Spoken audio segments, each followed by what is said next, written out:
마태복음 6장 9절을 읽겠습니다. 그러므로 너희는 이렇게 기도하라. 하늘에 계신 우리 아버지. 존경하는 성도 여러분, 한 주 동안도 주님 은혜 가운데 평안하셨습니까?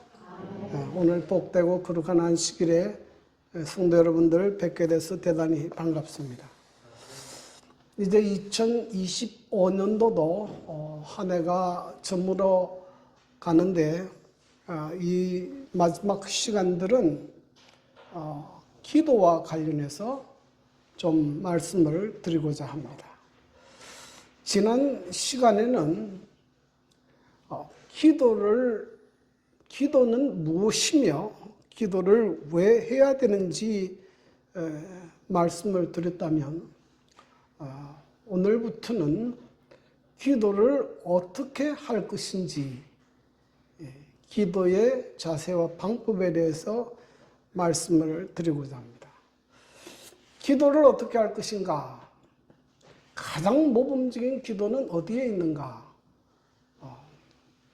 그것을 찾아보니까 그 해답은 주의 기도문에 있었습니다. 이 터툴리안이라는 초대 교부는 주 기도문을 가리켜서 복음 전체의 개요, 기도 중에 정수, 기도를 가르치는 기도라고 말했습니다. 예수님께서 말씀하신 복음의 핵심 메시지가 어디에 들어있는가 하면 주의 기도문 속에 들어있습니다. 루트도 주 기도문은 하나님이 주신 선물이다. 기도 중에 기도요, 모든 기도의 알파벳이라고 말했습니다. 그래서 주의 기도문에 담긴 의미들을 하나씩 살펴서 한 8번 정도 제가 설교를 하려고 계획하고 있습니다.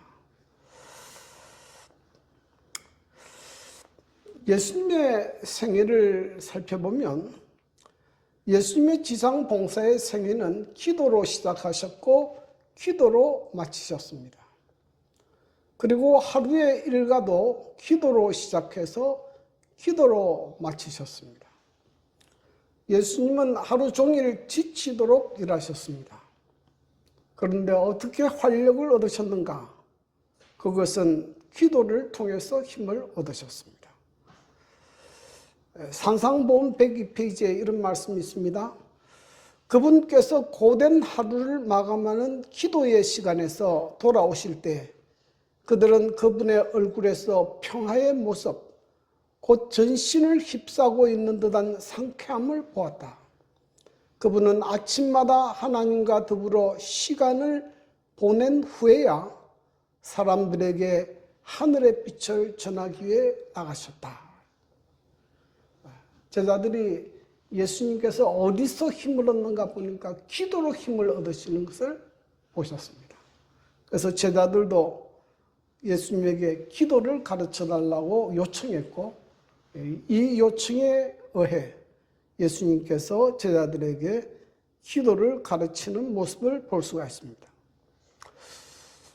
예수님께서 기도를 가르치기 전에 먼저 잘못된 기도의 태도에 대해서 몇 가지를 말씀하셨습니다. 그 첫 번째는 사람에게 보이려고 하는 기도입니다. 그 대표적인 기도는 바리새인의 기도인데 이 사람들은 이렇게 기도합니다. 마태복음 6장 5절 또 너희는 기도할 때에 외식하는 자와 같이 하지 말라. 그들은 사람에게 보이려고 회당과 큰 거리 어귀에 서서 기도하기를 좋아하느니라. 기도는 누구에게 하는 것입니까? 기도는 하나님에게 하는 것인데 하나님은 생각하지 않고 누구만 의식합니까? 사람만 의식해요. 사람의 칭찬, 사람으로부터 경건함을 자랑하려고 기도하는 겁니다. 그래서 많은 사람들이 보이는 곳에서 기도하는 걸 좋아했어요. 그래서 바리새인들은 주로 하루에 3번씩 기도했는데 뭐 길을 가다가도 12시가 되면 그 많은 사람들이 보는 앞에서 기도하기를 좋아했어요. 그런데 기도는 그렇게 하는 것이 아니다. 기도는 하나님께서만 보고 들으실 수 있게 하나님께 집중하는 마음으로 기도해야 된다는 것을 가르쳤습니다. 두 번째는 중언부언하는 기도입니다. 마태복음 6장 7절 또 기도할 때에 이방인과 같이 중언부언하지 말라. 그들은 말을 많이 하여야 들으실 줄 생각하느니라. 이 중언부언이라는 말은 의미 없는 말을 반복하는 겁니다. 제가 언젠가 길에서 남묘호랭 개교를 전도하는 분을 만났습니다. 그래서 한번 저에게 전도하길래 제가 한번 여쭤봤어요. 남묘호랑 개교는 뭘 믿는 종교입니까? 그런데 이분이 설명하기를 남묘호랑개고 이거를 계속 수백 번이고 수천 번 외우면 소원이 성취된다. 그렇게 말하는 거예요. 아니 남묘호랑개교 그거 외우는데 왜 소원 성취됩니까? 그런데 주로 우상에게 드리는 기도는 그런 기도 형태예요. 절에 가면 스님들이 뭘 외웁니까? 염두를 외워요. 나무아비타불 간세모살나무 계속 염두. 힌두교도 그래요. 자꾸 주문을 외웁니다. 그렇게 하지 말라는 거예요. 왜냐하면 마태복음 6장 8절 구하기 전에 너희에게 있어야 할 것을 하나님이 너희 아버지께서 아시느니라. 하나님이 듣지도 보지도 못하는 것처럼 계속 반복되는 이야기 하지 말라는 거예요. 하나님께서 그런 기도를 원하지 않습니다.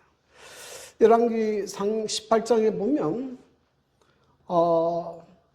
이스라엘 역사의 유명한 기도 대결이 나옵니다. 그 갈멜산에서 엘리야 1명과 바알 선지자 450명, 아세라 선지자 850명이 모여서 누가 믿는 신이 참 신인가 대결을 벌였어요. 그래서 똑같이 제물을 잡아서 제단 위에 놓고 이제는 불이 하늘에서 내려와서 그 제물을 사르는 신이 참신이다. 이렇게 하기로 결정했습니다.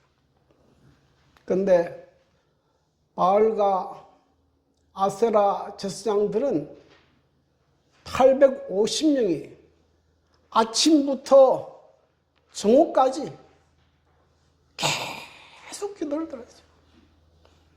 그래도 응답이 없으니까 나중에 막 피를 흘리고 고행을 하고 그래도 응답이 없어요. 근데 그렇게 하고 난 다음에 엘리야가 기도했습니다. 엘리야의 기도입니다. 이 한 줄이에요. 마태복음 6장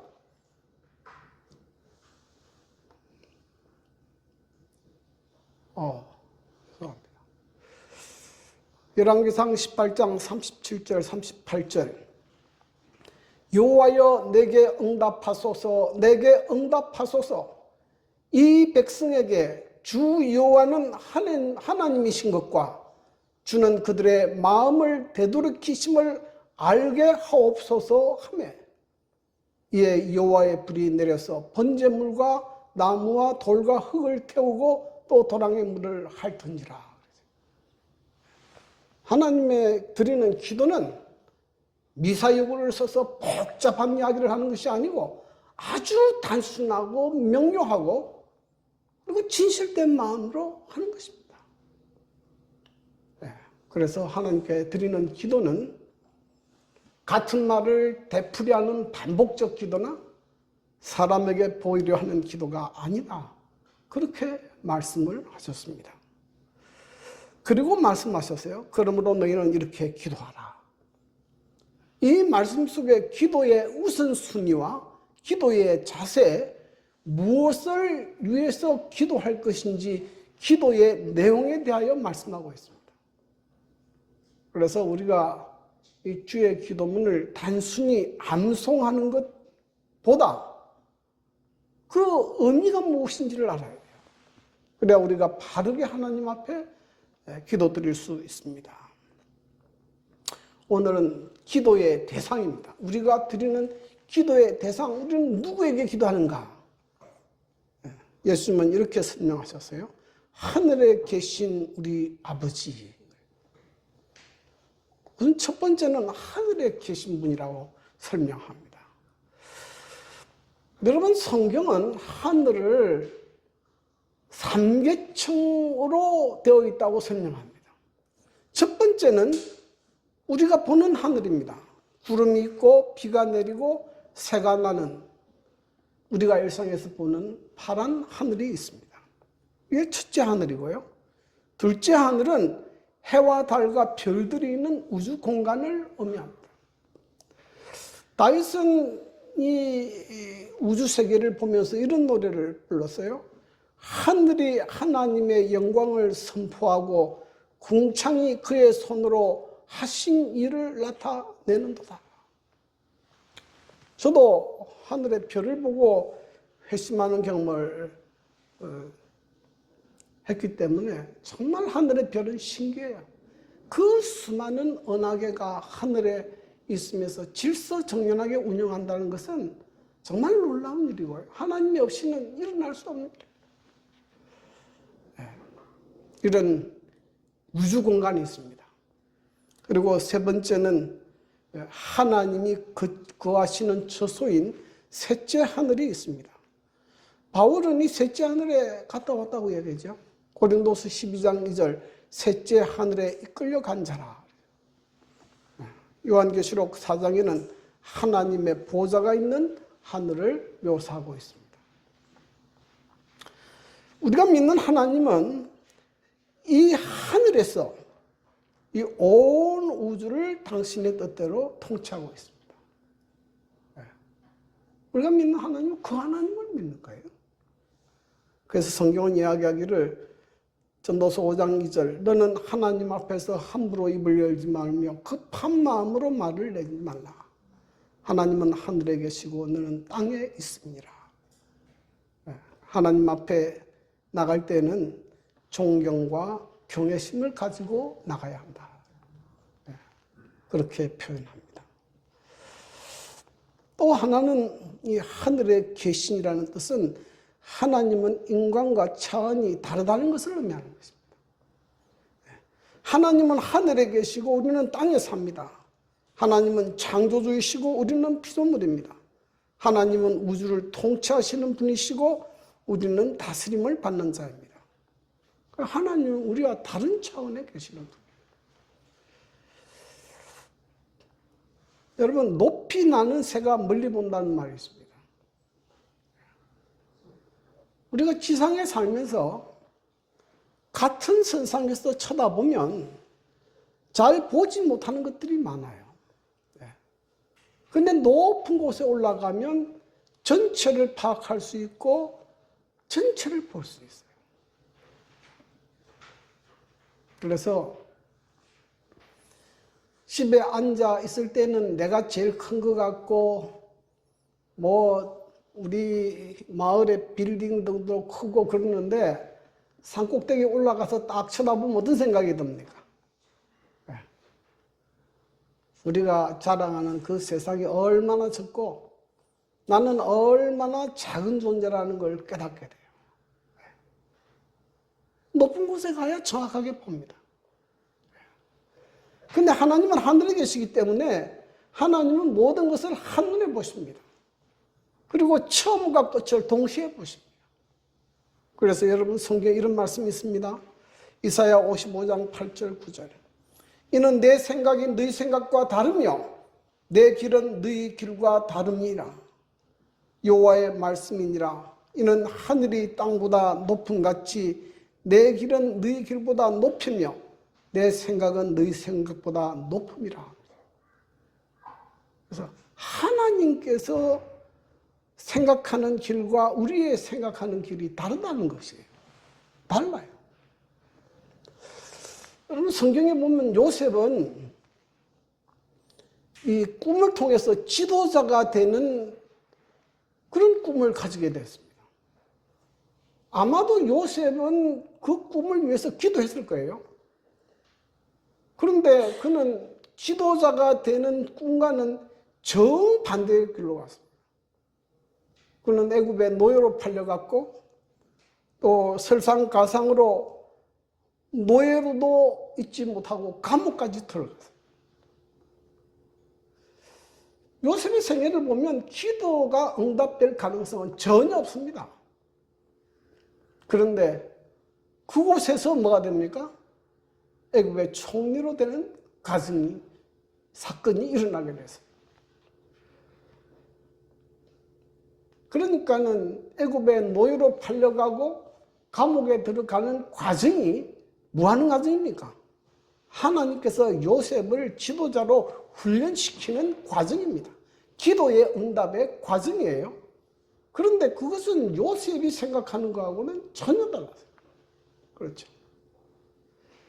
만약에 요셉이 야곱의 편애하는 아들로 그대로 자라났다면 어떻게 됐겠습니까? 그는 지도자가 되지 못했을 거예요. 그런데 하나님께서 그런 과정을 통해서 기도의 응답을 하게 하신 것을 볼 수가 있습니다. 제가 지난번에 말씀드린 것처럼 제가 회심한 것은 이제 군 복무 중에 제가 회심을 했는데 원래 교회는 어릴 때부터 교회를 나왔어요. 그런데 제가 고등학교 3학년부터 시작해서 대학교 한 2학년 때까지는 교회를 잘 나가지 않았습니다. 거의 신앙에서 떠나 있었어요. 그런데 뭐 하는 것도 잘 안 되고 해가지고 뭘 결심했는가 하면 에라 모르겠다. 시간을 낭비하지 말고 군대나 가자 그랬어요. 그래서 군대를 가게 되니까는 믿음은 없지만 기도를 시작했습니다. 어떻게 기도했는가 하면 이렇게 기도했어요.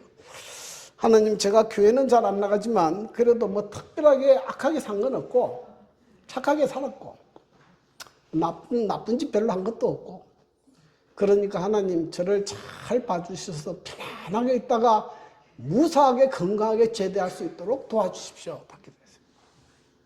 제가 여러 번 기도했습니다. 그런데 제가 대구 54단에 입대를 했는데요. 하나님께서 기도를 반은 응답했어요.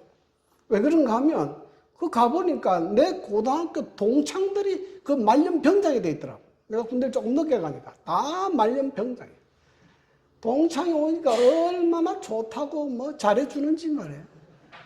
그래서 야, 하나님이 기가 막히게 내 기도를 응답하시는 거야. 그런데 또 한 가지 사건은 대구 54단에서 이제 거기 사주 훈련 마치고 자대 배치를 이제 받는데 어디로 받았는가 하면 동경사로 받았어요. 동해안경비사령부 속초 그쪽으로 받았어요. 그 사람들이 그게 더 좋다 그러더라고. 또 좋은 줄 알았죠. 그래서 이제 속초 가서 묵호에 가서 또 자대 훈련 또 6주를 받았어요. 그때부터 상황이 좀 달라지기 시작했어요. 그때부터 그 조교하고 좀 사이가 안 좋게 돼가지고 굉장히 좀 이렇게 힘든 훈련을 받았어요. 자, 그런데 동해안 경비사령부에서도 또 자대 배치를 합니다. 배치를 하는데 5657 연대, 그게는 이제 속초, 강릉, 거진 해안을 지키는 이제 군인이에요. 그 편해요. 거기 가면 좋겠다 그랬는데 제일 힘든 데가 어딘가 하면 38선을 지키는 88여단이라는 데가 있어요. 근데 제가 어디를 배치받았는가 하면 88여단으로 딱 배치됐어요. 근데 88여단은 소문이기를 88 끓는다 그래가지고 88여단이 얼마나 힘든지 88 끓어요. 그 88여단으로 갔는데 가서 일주일 만에 배낭을 싸라 그러더니 어디로 가는가 하면 38선으로 올라가 버려요. 그래서 내가 딱 아침에 눈 뜨고 일어나니까 앞에 금강산이 보이는 거예요. 저는 집이 어디라 그랬습니까? 경남 통영인데 어디에 와 있습니까 지금? 제일 38선 꼭대기 앞에 금강산 앞에 와 있어요. 얼마나 훈련을 지독하게 시키는지. 그래서 제가 그렇게 생각했죠. 하나님 제 기도를 왜 거꾸로 응답을 하십니까? 내가 편안하게 있다가 제대하려고 그랬지. 내가 이렇게 고생하면서 이렇게 사는 거 이거 옳습니까? 네? 그래서 제가 참 그런 기도도 많이 들었어요. 근데 제가 어디서 회개했는가, 어디서 회개했다 그랬어요? 그 팔팔 끓는 데 가서 회개했습니다. 너무 고통스럽고 힘들으니까 하나님을 부르짖지 않을 수가 없어요. 하나님을 찾지 않을 수가 없었어요. 그때 제가 제 동료들이 죽는 것도 봤고, 그때 내가 사람이 죽음의 문제를 해결해야 되겠다는 생각도 그때 했고, 인간이 얼마나 연약하다는 것도 그때 깨달았고, 영원한 삶을 찾아야 되겠다는 생각도 그때 했고, 내 생각의 변화가 그때 일어나겠어요. 그리고 난 다음에 제가 건강한 몸으로 제대를 했습니다. 하나님께서 제 기도 응답했습니까? 안 했습니까? 응답했죠. 근데 누구의 생각 방법은 아닙니까? 내가 생각한 방법으로 응답한 건 아니에요. 근데 여러분 기억하십시오. 여러분의 기도가 여러분이 생각하는 방식대로 응답되지 않습니다. 그러나 하나 기억하십시오. 하나님은 여러분의 삶에 가장 선한 길로, 가장 좋은 길로 인도하고 있다는 사실을 잊어서는 안 됩니다. 하나님의 생각과 우리의 생각이 다릅니다. 이런 하나님이 하늘에 계세요. 그런데 우리의 기도는 이 하나님께로 향하여 올라가는 것입니다. 여기 성경에 이렇게 나와 있어요. 계시록 8장 3절, 또 다른 천사가 와서 제단 곁에 서서 금향로를 가지고 많은 향을 받았으니 이는 모든 성도의 기도와 합하여 보좌 앞 금제단에 드리고자 합니다. 성소에 향을 피웠는데요. 이 향은 뭘 의미하는가 하면 기도를 의미하는 것이에요. 예. 그런데 이 기도가 어디까지 올라갔습니까? 하나님 보좌 앞까지 올라갔어요. 여러분, 인간이 할 수 있는 것 가운데 기도만이 누구에게까지 올라갑니까? 하나님의 보좌 앞에까지 올라가요. 예? 이거 얼마나 놀라운 일이에요. 예? 하나님의 보좌와 인간의 거리가 얼마나 됩니까? 예. 그런데 우리의 기도는 그 하나님의 보좌까지 올라가는 것이다.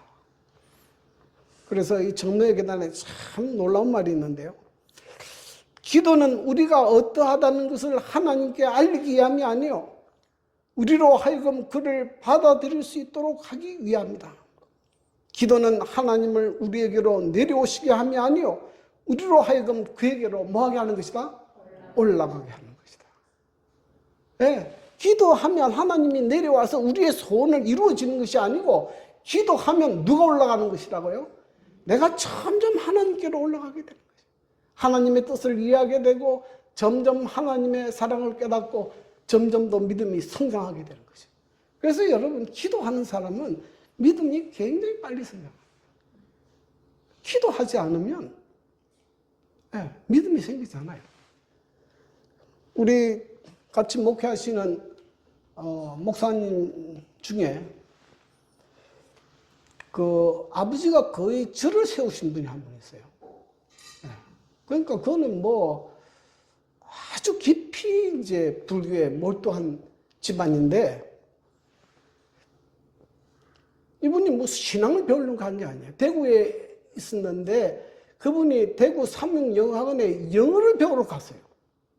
그냥 영어 배우러 간 거예요. 근데 영어를 배우는데 그 영어 배우는 과정 중에 성경 공부 과정이 있었어요. 성경 공부 과정이 있어요. 그래서 이분이 이제 거기서 간단히 이제 목사님하고 성경 공부를 하게 됐는데, 이분이 이제 제일 처음에 오늘의 성경통신학교를 공부하고 그 다음에 이 예언서를 공부하게 됐습니다. 다니엘서와 계시록의 예언서를 공부하다가 너무 놀라버렸어요. 성경에 예언이 있구나. 일어나지 않은 사건을 미리 예언했고 그것이 성취되는 것이 있구나. 자기는 불교를 오래 다녀도 그런 거 본 적이 없거든요. 그래서 이분이 너무 충격을 받고 아, 하나님이 계시네. 그렇게 됐습니다. 그래서 이분이 불교를 계속 다닐 것인가 하나님을 믿을 것인가 이제 굉장히 갈등하기 시작했어요. 갈등하기 시작하고. 근데 이분이 하나를 놓고 기도하기 시작했습니다. 하나님이 정말로 계시면 하나님 이것이 이루어지게 해주십시오. 이루어지게 해주십시오. 근데 그것이 정말로 기도했고 이루어졌어요. 그리고 난 뒤 이분이 그 학교를 졸업하고 확 바꿔버렸어요. 그래서 지금 그분이 목사님이 돼 있어요. 목사님이 돼 있어요. 그러므로 여러분 기도할 때 우리의 믿음이 성장합니다. 그 다음에 두 번째는 하나님께서 우리에게 가르치신 기도는 우리 아버지입니다. 우리 아버지. 하나님을 아버지라고 하면 우리는 어떤 관계입니까? 자, 우리가 다 하나님을 아버지라고 부르면 여기 모인 우리는 어떤 관계입니까? 형제, 자매가 되는 것이죠. 그래서 마태복음 6장 11절부터 13절에 보면 우리라는 말이 무려 6번 나옵니다. 오늘 우리에게 일용할 양식을 주옵시고 우리가 우리에게 죄 지은 자를 사하여 준 것 같이 우리 죄를 사하여 주옵시고 우리를 시험에 들게 하지 마옵시고 우리라는 말이다. 말라기 2장 10절에 보면 이런 말이 있습니다. 우리가 한 아버지를 가지지 아니하였느냐 한 하나님께서 지으신 바가 아니냐 어찌하여 우리가 각 사람이 자기 형제에게 그 짓을 향하여 우리 조상들의 언약을 욕되게 하느냐. 우리는 한 아버지를 가지고 있고 우리 모두는 형제이기 때문에 하나님께서는 우리가 다른 사람에게 악을 행하는 것을 굉장히 싫어하세요. 굉장히 싫어.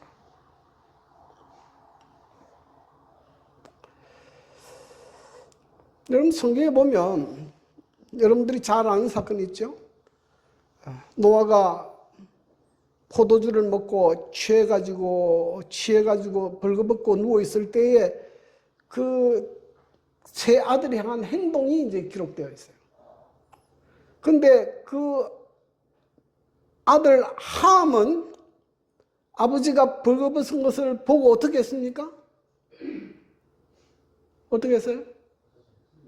나가서 고자질했죠. 아버지가 술 취해서 저렇게 됐다. 근데 그 셈과 야벳은 어떻게 했습니까? 옷을 가져다가 어떻게 했어요? 뒷걸음쳐 들어갔다. 난 이 말이 참 너무 감동적이에요. 뒷걸음쳐 들어갔다는 말은 무슨 말이에요? 아버지의 실수와 허물을 안 보려고 했다는 거죠. 이 두 행동이 그 세 자녀의 운명을 바꿔버립니다. 운명을 바꿔버려요. 여러분, 이 사람이 우리가 형제 자매라 그래도 태어난 환경도 틀리고 성격도 틀리고 다 다른데 여러분 사람이 결점이 있습니까? 없습니까? 네. 사람이 다 결점이 있어요. 근데 다른 사람의 결점을 파내고 휘집고 싸움을 일으키면 어떻게 됩니까? 그러면 형제 자매가 될 수 없어요. 될 수 없어요. 싸움이 없어요. 그래서 우리가 한 형제와 자매가 되려면 뭐 하는 일을 해야 됩니까? 다른 사람의 허물과 실수를 덮어두려고 해야 돼요. 덮어두려고. 그 파헤치면 그 냄새 나요. 냄새 나요. 다 실수가 있고 죄가 많은데 파헤치면 냄새가 나요. 그래서 하나님은 우리가 다른 사람의 실수를 비난하고 또 그렇게 하는 것을 굉장히 싫어하십니다. 하나님 굉장히 싫어하십니다. 그래서 하나님은 뭐도 싫어하는가 하면 차별하는 것도 싫어합니다. 여기 보십시오. 누가복음 18장 11절. 바리새인은 서서 따로 기도하며 이르되 하나님이여 나는 다른 사람들 곧 토색, 불의, 간음을 하는 자들과 같지 아니하고 이 세리와도 같지 아니함을 마나이다? 감사하나이다. 토색, 불의, 간음을 안 한 것은 사실일지 몰라도 뭐 했습니까? 다른 사람을 차별했어요. 나는 저런 죄인과 같지 않다. 예? 하나님은 똑같은 형제라 그러는데 이 사람은 지금 뭐 하고 있습니까? 차별하고 있는 거예요. 그런데 예수님께서 이 비유 가운데 말씀하시고 이 바리새인의 기도는 응답되지 않았어요. 그래서 여러분 교회 안에서 차별하면 안 돼요. 뭐 부자라고 뭐 공부를 많이 했다고 뭐 잘났다고 그 차별하면 똑같지. 교인들 다 똑같아요. 저는 재림교회 목사가 돼서 그런 게 아니고 저는 재림교회를 굉장히 사랑하고 좋아하는데 그 이유는 차별이 없어요. 여러분 재림교회는 전 세계 213개국에서 2만 4천 명의 교인들이 있습니다. 그 이제 5년마다 회의를 열어요. 대총회장을 뽑고 새로운 인물을 묻는데요. 거기 가면 온갖 종류의 인종들이 다 모입니다. 뭐 흑인, 남미, 뭐 온갖 사람들이 다 모여요.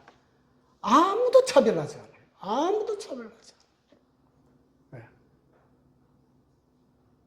재림교회 특색이에요. 특색입니다. 여러분 혹시 기회가 주어지면 대총회에 한번 참석하면 참 볼 것이 많아요. 교회 안에 좀 부유한 사람도 있고요.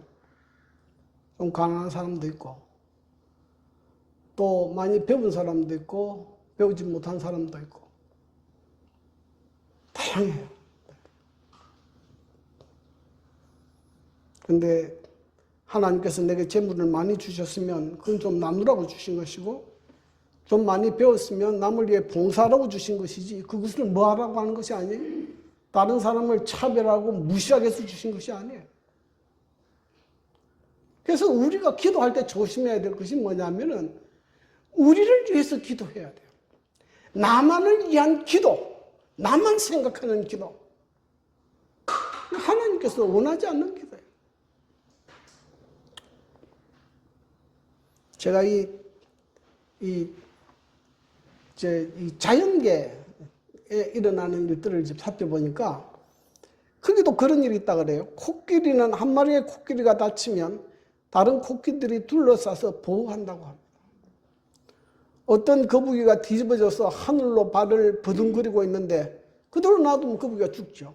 근데 어떻게 하는가 보니까 다른 거북이들이 그 누워있는 그 거북이를 탁 부딪혀가지고 그래가지고 이렇게 바르게 뒤집어 놓고 가더라. 동물도 그렇게 한다. 그래서 성경은 서로 돌아보아 사랑과 선행을 격려하라. 사랑과 선행을 격려하라. 이렇게 되지 않으면 교회는 절대로 한 형제의 자매가 될 수 없어요.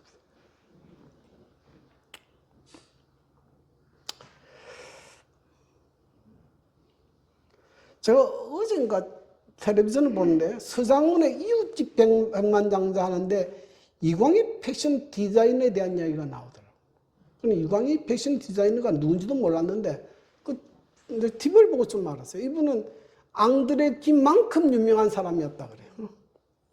그런데 이분이 김혜자 탤런트하고 아프리카에서 봉사를 하다가 감동을 받아서 남수단에서 지금 17년째 봉사하고 있어요. 돈을 벌어서 거기 가서 봉사하는 거예요. 거기 아이들, 굶는 아이들이 태반이고 학교 못 가는 아이들이 태반이니까 망고나무도 사서 심어주고 유치원도 짓고 초등학교 짓고 중학교 짓고 지금은 고등학교를 짓기 위해서 지금 기도하고 있다 그러더라고요. 여러분, 나만 잘 살고 나만 행복하고 이걸로 끝나는 세상이 아니에요.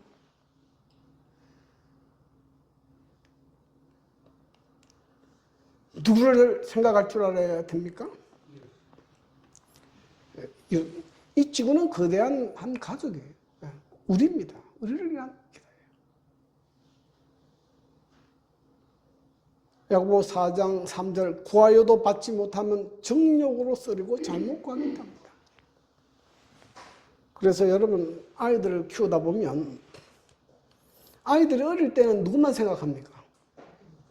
자기만 생각해요. 나 이거 사줘, 나 이거 해줘. 철이 들면 어떻게 돼요? 철이 든다는 걸 언제 철든다 그럽니까? 철이 들면 부모님도 생각할 줄 알고 다른 형제들도 생각할 줄 알고 그리고 나를 생각하는 거죠. 아, 우리 부모님이 지금 돈이 없는데 얼마나 어려우실까? 철이 들면 그렇게 함부로 돈 달라 소리 못해요. 나도 말고 다른 형제들도 있는데 다른 형제들도 도와야 되지 않을까 생각합니다.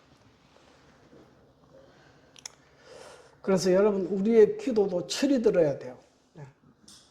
계속 나만을 위한 기도. 하나님 왜 이거 안 해주십니까? 몸부림을 치고 싸워. 그건 바른 기도 아니에요. 우리가 우리를 위한 기도. 우리 공동체에게 유익한 기도. 물론 우리가 우리 필요를 위해서 기도해야 되지만 우리가 우리의 기도 가운데 우리의 이웃도 생각하는 그런 마음이 있어야 됩니다. 세 번째로 하나님께서 우리에게 소개하는 하나님은 아버지 하나님이에요. 어제 차를 타고 이영미 스님 집을 가는 중에 왜 하나님을 아버지라고 했을까 하는 문제를 가지고 실달하게 막 이렇게 이야기를 하고 갔습니다. 루트도 그런 이야기를 했어요. 하나님을 아버지라고 하지 말고 하나님 어머니라고 합시다. 왜냐하면 아버지는 굉장히 무섭고 엄하고 그런 이미지가 있어요. 그죠?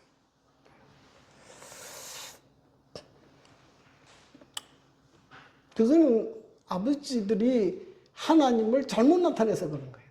잘못 나타내서 아버지에 대한 그런 감정을 가지게 된 겁니다. 그러나 하나님께서 우리에게 소개하는 아버지는 사랑의 아버지예요. 요한일서 3장 1절 보라 아버지께서 어떠한 사랑을 우리에게 베푸사 하나님의 자녀라 일컬음을 받게 하셨는가. 우리가 그러하도다. 하나님 우리를 정말 사랑하시는 분이시고. 자, 우리가 아버지 하나님을 아버지라고 부르면 우리는 어떻게 됩니까? 우리는 뭐가 돼요? 하나님의 자녀가 되는 거죠. 무릇 하나님의 영으로 인도함을 받는 사람은 곧 하나님의 아들이라. 너희는 다시는 무서워하는 종의 영을 받지 아니하고 양자의 영을 받았으므로 우리가 아빠 아버지라 부르짖느니라.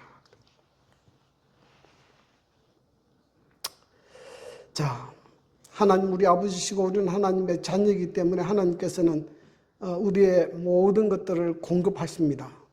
마태복음 7장 11절 너희가 악한 자라도 좋은 것을 자식에게 줄 알거든 하물며 너희 계신 아버지께서 구하는 자에게 좋은 것으로 주시지 않겠느냐. 하나님 아버지는 그 자녀의 필요를 공급합니다. 자녀는요 아버지에게 달라고 하는데 조건이 없어요. 필요하면 뭐합니까? 주세요 그래요. 얼마나 당당한지. 얼마나 자녀는 자녀처럼 당당한 게 없어요. 자녀는 필요하면 달라 그래요. 아버지 사주세요. 안 사주면 왜 안 사줘요?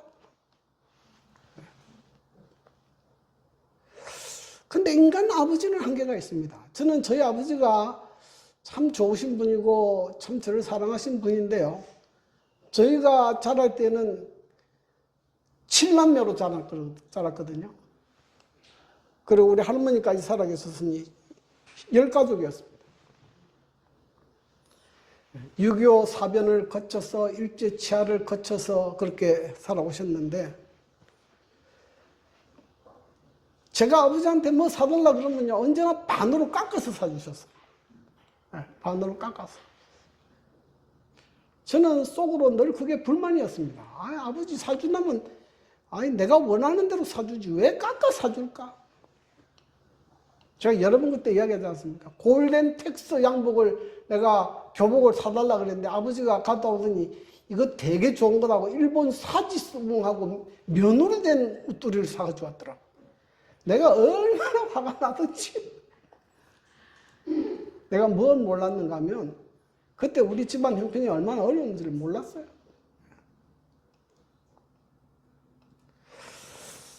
근데 제가 이 하나님 아버지를 이제 찾고 난 다음에 이제는 하나님께 기도하기로 결심하기 시작했어요.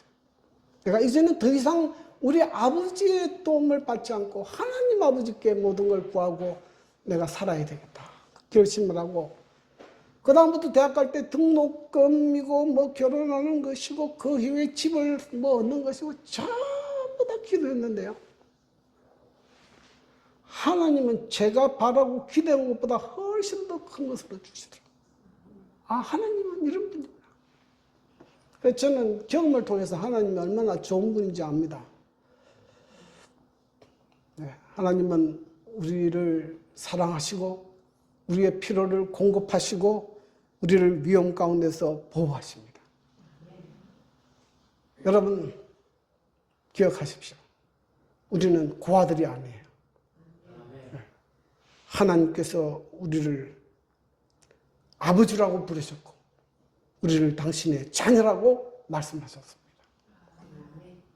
이 아버지에게 기도하고 믿음으로 승리하고 여러분의 생애가 축복된 생애로 살게 되기를 간절히 바라면서 말씀을 줄이겠습니다.